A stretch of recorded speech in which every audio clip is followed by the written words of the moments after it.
Good morning and welcome back to a new episode of the 6 a.m. Club, where we start our day inspired. And today, talking about inspiration, today's episode is going to be inspired by one of Seneca's quotes that says, "We suffer more often in imagination than in reality." I found so much power in this simple yet profound truth. It's really a reminder that while life does bring its challenges, so much of the stress and the fear and the anxiety that we feel comes from the stories that we create in our minds. Stories about what could go wrong, what others might think, or how we might fail. In today's episode, we're going to explore why this happens, how to catch ourselves in the act, and most importantly, how to break free. So let's start by breaking this down. What does it mean to suffer in imagination? Think about the last time you faced a big presentation, a difficult conversation, or an unknown situation. Did you find yourself playing out worst-case scenarios in your mind? Did you imagine all the ways things could go wrong? That's imaginary suffering. Now, I'm not saying challenges don't exist. Of course they do. But when we let our imagination run wild, we amplify the pain. We start living in a future that hasn't even happened yet. A future that, more often than not, will never happen. So why does our mind do that to us? The first thing is a survival instinct. Our brains are wired to protect us. That is the main programming running in our brain. Thousands of years ago, imagining danger helped us prepare to real threats like predators and natural disasters. But today, those same instincts kicked in for far less threatening situations, like sending an email or speaking up in a meeting. The second reason why is control. Imagining the worst case scenarios gives us this false sense of control. We think that if we can predict the worst, then we'll be ready for it. But here's the catch. Most of those scenarios will never happen. The third thing is habit. Many of us has fallen on the habit of negative thinking. And it just keeps running in replay in our minds in every situation. The good news, we can break free from this cycle. And I'm going to share with you 3 steps to help you shift from an imaginary suffering to a grounded reality. The first one is to pause and label the thought. When you notice yourself spiraling into what ifs, just pause and name it. Say it to yourself. This is just my imagination running wild. The act of labeling creates a distance between you and the thought. The second thing you can do is to ask yourself, is it true? Borrowing a question from Byron Katie, The Works. I don't know if you've read this book. Amazing book. I read it years ago. And it's a thing that I keep using today, every single day almost.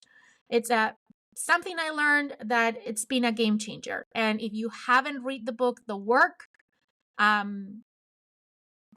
think it's called The Work, Challenge Your Thoughts. I think that's the whole name of the book, by Byron Katie. And in the book, she teaches us to ask ourselves, is this thought absolutely true? Can I know it's true? And most of the times, we realize that it's not. And the third tip is to focus on the present moment. Imaginary suffering pulls us into a future that doesn't exist. So to counter this, we need to anchor ourselves in the present. And the one way I know to anchor myself in the present is to breathe, to look around, and to remind myself of what is real right now. So those are the 3 tips. First, pause and label the thought. 2, ask yourself, is this thought absolutely true? Can I know that this is true? And third, focus on the present moment. Anchor yourself in the present. Now, let's not forget another key part of this quote. he references in reality. He calls it out on the quote. So while we can't avoid all suffering, our real challenges are often far less overwhelming than our imagination tries to make us believe. So when faced with something hard, I think it's important to ask ourselves, what's the smartest step I can take right now? That is something I do all the time, and it really helps me to kind of lower my anxiety around the problem and the challenge.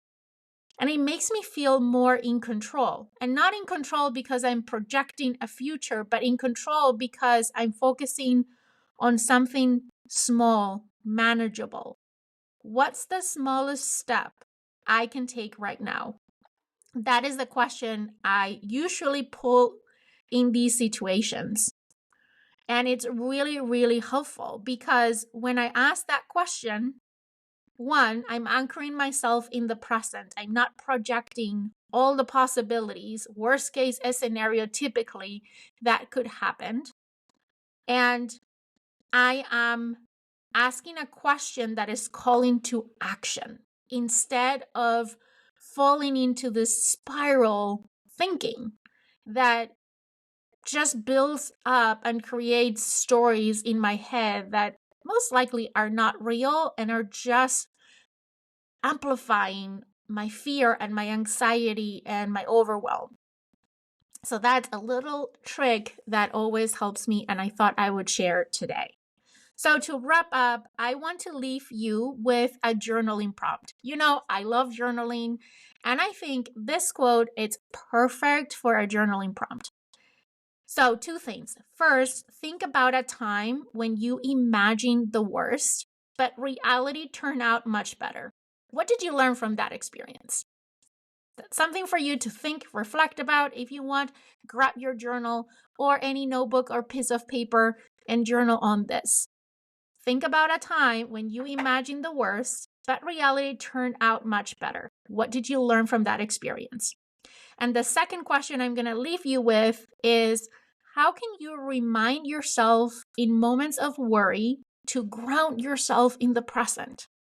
I tell you how I do it. I ask myself the question, what's the smallest step I can take right now? But think about what might be something you would do to ground yourself in the present. Okay, thank you so much for spending this time with me today.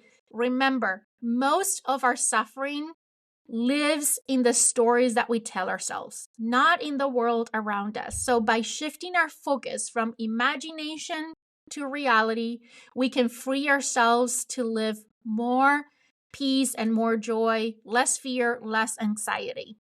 If this episode today resonated with you, I would love to hear your thoughts. Share it with a friend who might need this reminder today. And don't forget to subscribe so you never miss another episode of the 6 a.m. Club. Until next time, I hope you have an amazing week, and I'll see you here for another episode of the 6 a.m. Club. Take care.